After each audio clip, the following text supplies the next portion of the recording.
This is how people get screwed in property. They do not actually study business models. There is absolutely no money to be made in sales as in estate agency work, right? There was money back in the days, I'm talking 20, 30 years ago, when it was easy to market in the local region. With the evolution of social media, it's practically becoming impossible to make money from sales and lettings and management and all of that. They get screwed because they don't study business models. Auction, if you're looking to start an auction company now, you're going to get screwed. Like literally, you are going to get smashed. You are absolutely not going to make any money out of it.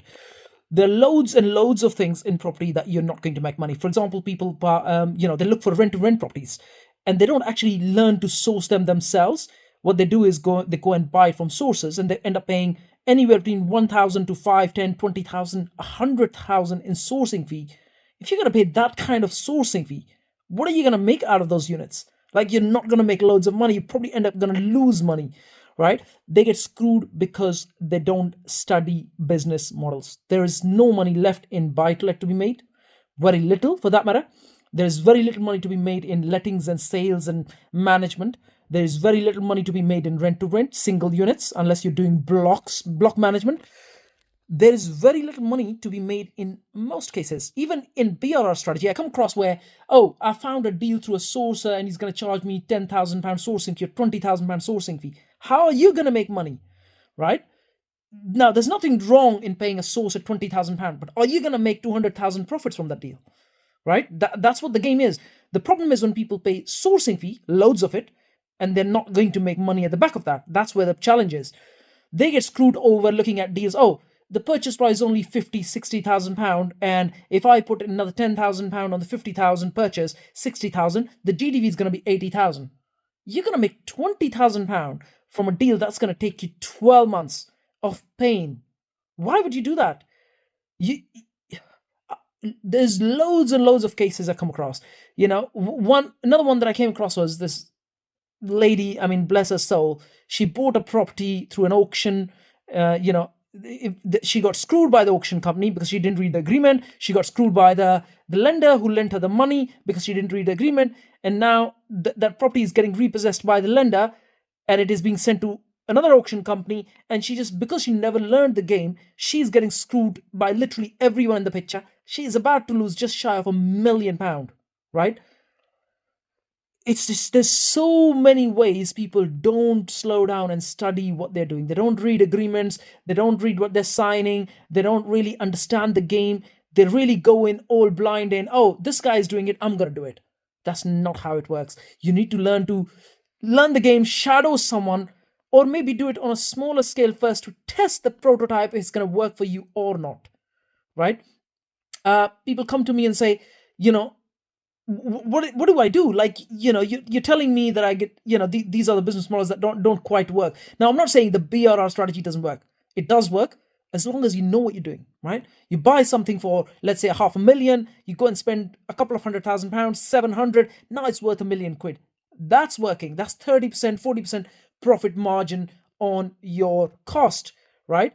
Not when you buy something for £50,000 and you spend 10,000, 60,000, and then the GDV is going to be 80, right? That's not working because you're making 20 grand, but look at the amount of effort that you're going to put in. And by the time you actually end up doing it, you're not even going to make 20 grand. You probably end up making 10 grand, right? Now you ask yourself, is it worth the time that you're going to invest into it, right?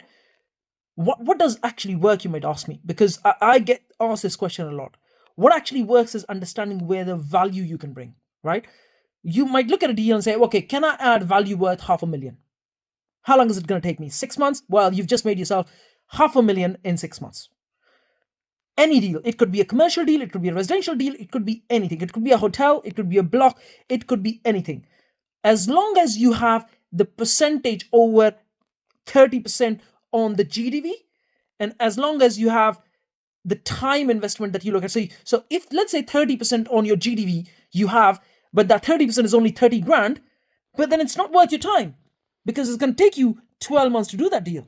But if that 30% on the GDV is, let's say, now 300,000 and it's going to take you 12 months to do it, then it's maybe worth your time. I don't know. Maybe it's worth your time. Maybe it's not.